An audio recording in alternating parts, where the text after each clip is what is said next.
is how like map control 101. It's kind of like a mirror map, and I say mirror map as in one side is like exactly the same as the other. And I think we'll just get right into it. Let's do match options. Time limit. No time limit. Awesome. Oops. Yeah. It's a really good map. It's a competitive map. And it's kind of just teaches you how map control works in Halo in general. Now there's going to be two sides of spawning. There's going to be the blue side and the red side. As you can see, there's flags indicating them, so that's already easy. Oh, the red. It's got like red lasers there, and if we look up here, blue lasers there. Very pretty map. I almost wish that I was playing this on the Xbox, like original Xbox, just to get that nostalgic, low frame rate look. But yeah, I spawned right here on blue side, so we will start from here, but the big spawn area is mostly this right here. This is like the spawn area for blue. Over there will be the exact same layout as here for red, and this map is immediately kind of just, as soon as you spawn, you'll be able to see the opposite team. So it's a matter of where do you want your position yourself, where the power weapons are, and how do you want to approach it, because everything is in clear sight. You got on top level energy sword and bottom level rocket launcher, the two power weapons. And so say we spawn here, you can either go straight up the middle and try to gain ground towards upper power weapon, or you can go down below to the lower level where rocket launcher is.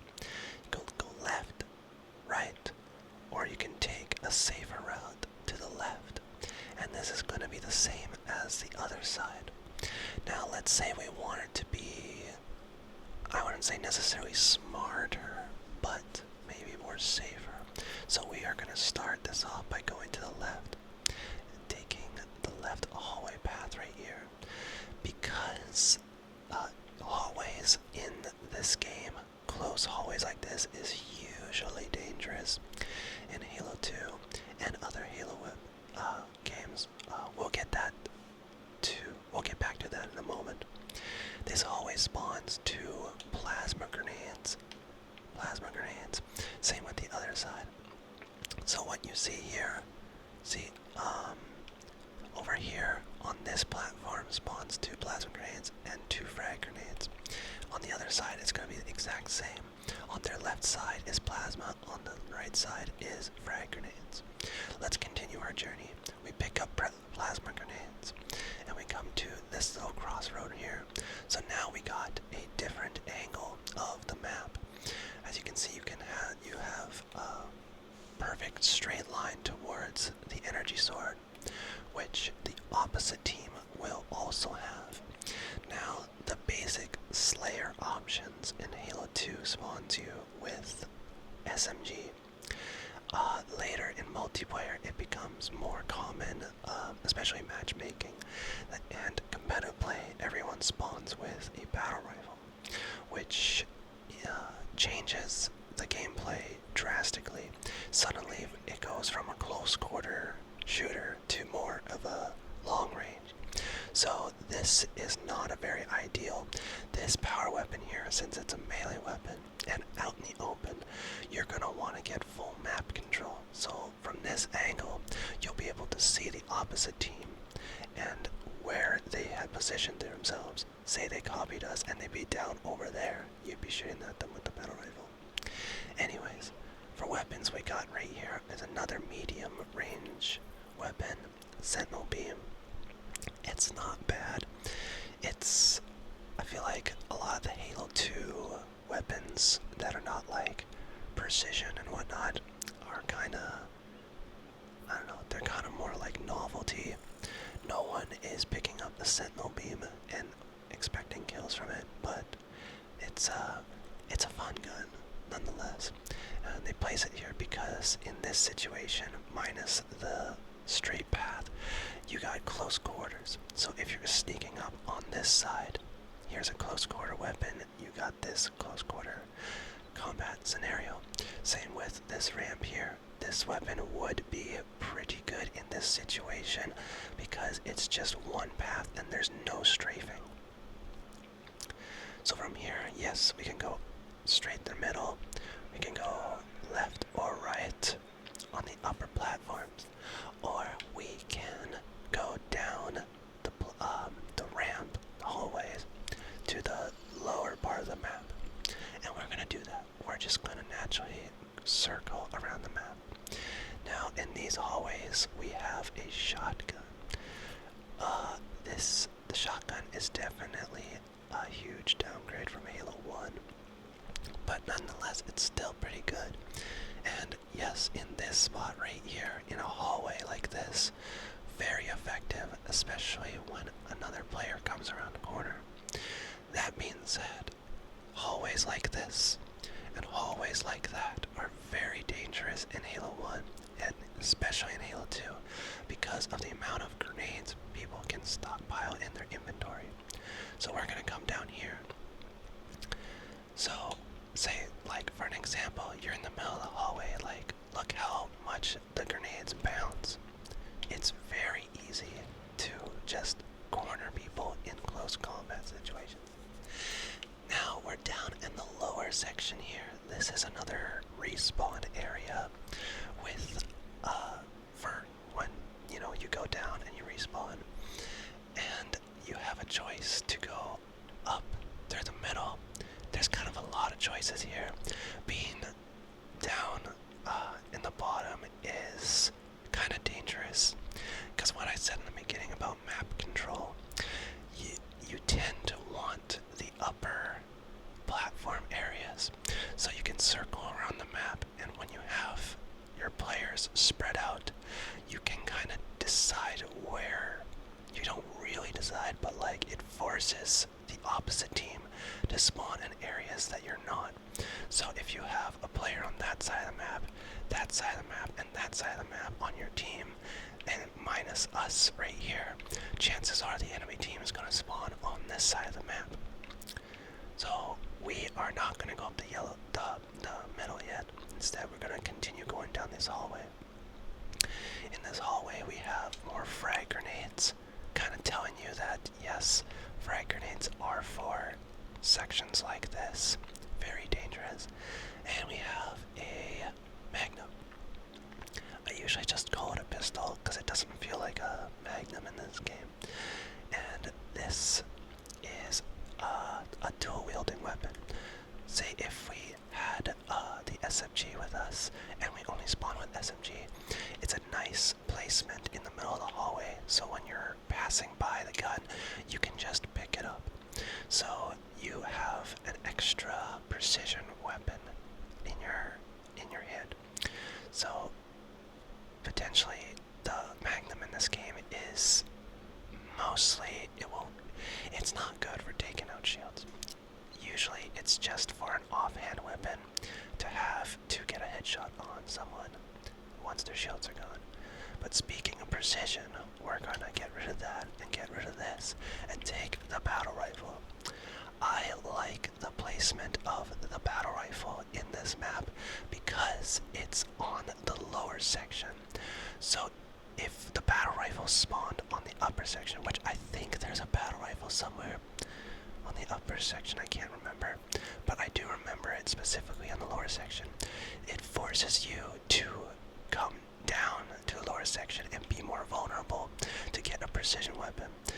That way, and then you have to go out either through the middle or up the ramps to get to the upper section to, to use it properly. And having a battle rifle when you're platforms is very effective because you can see the entire map. So from here, we are going to go up and over here. We are now on red side. And on this side, down below, we also have the brute shot. We are going to pick up the brute shot. I like this placement of the brute shot because it kind of teaches you, specifically with this ramp right here, that your projectiles bounce. So if someone's coming up the middle, it's perfectly placed for you to project, like hit it upwards, essentially, if they're coming towards you.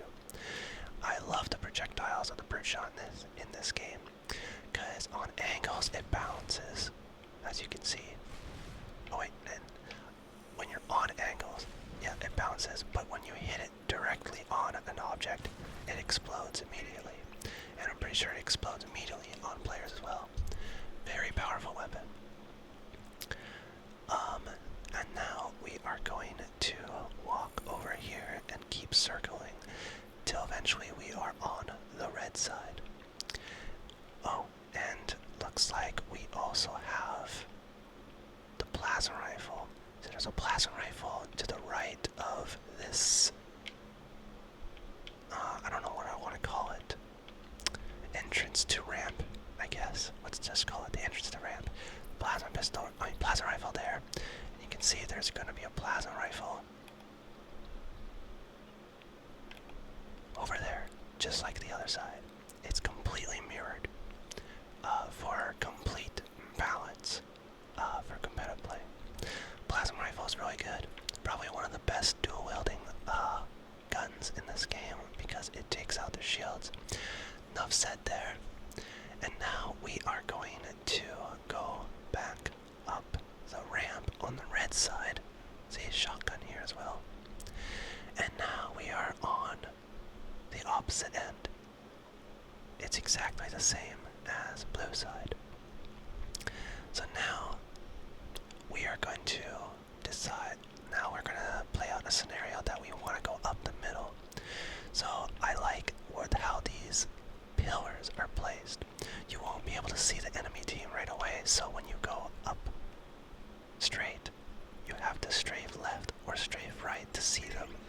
And most likely people are either going to choose to jump down right away or head to left or right bridge to go to the middle.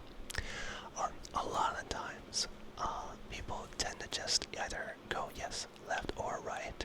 No one really, well, I'm not going to say no one. No one really jumps down and goes straight for the rocket launcher because, like I said, it's all about map control.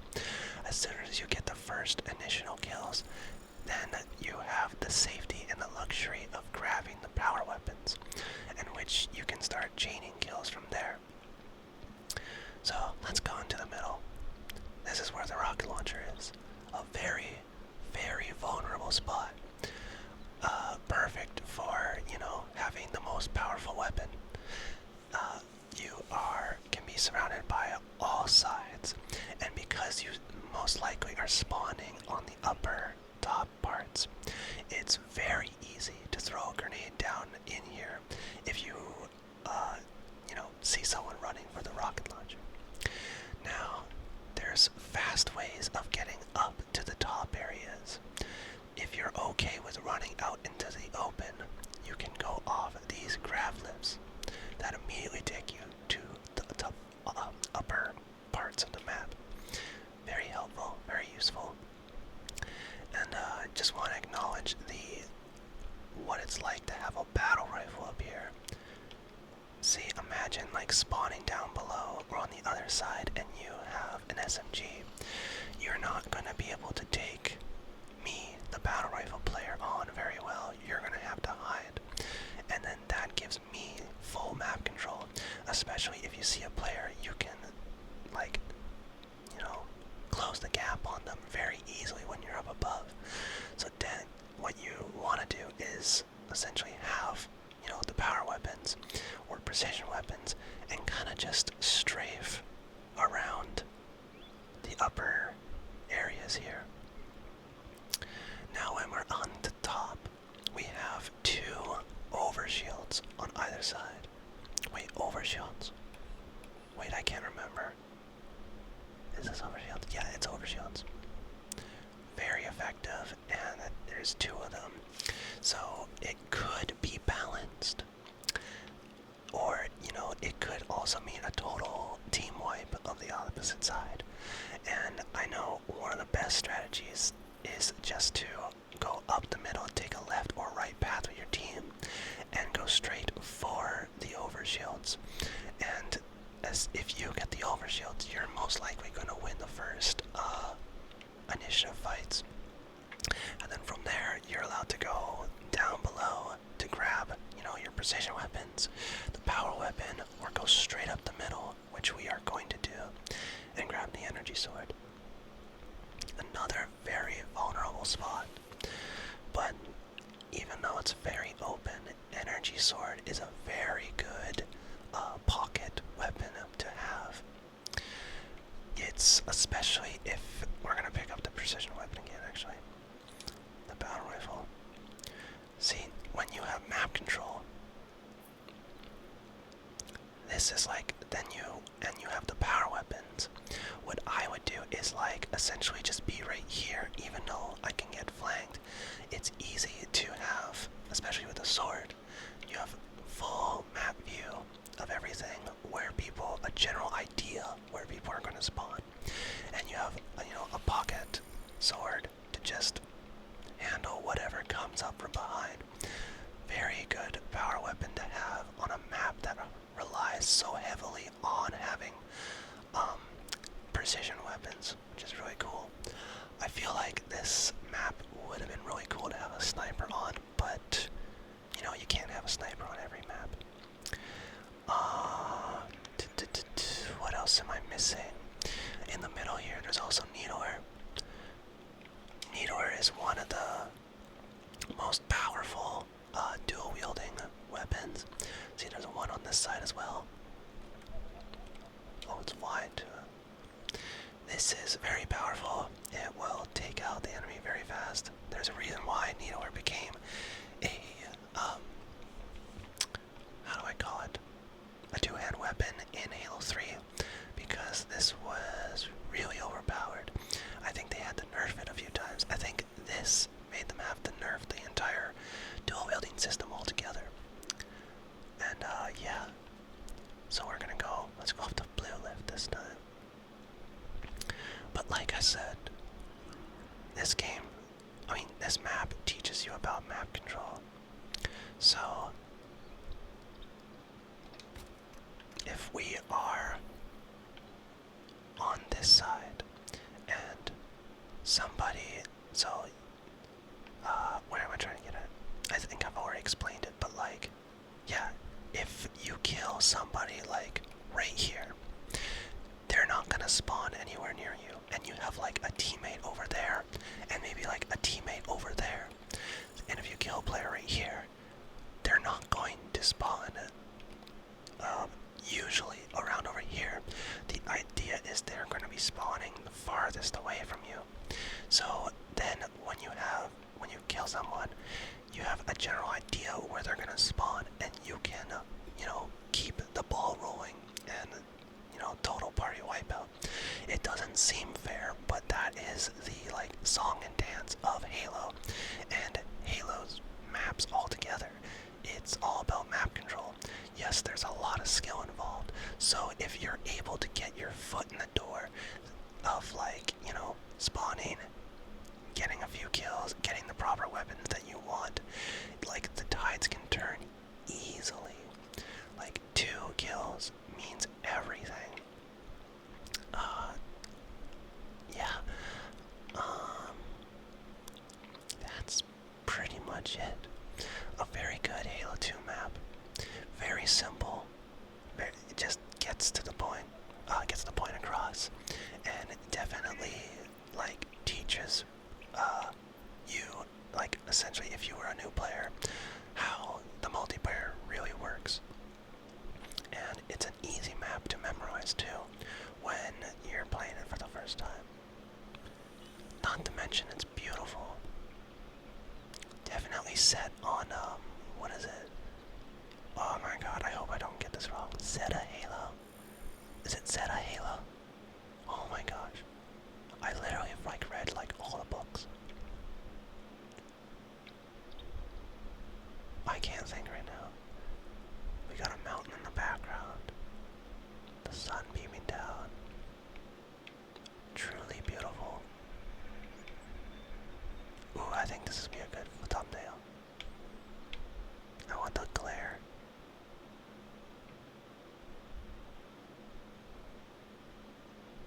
Oh, with the mountain. Yeah. I like that.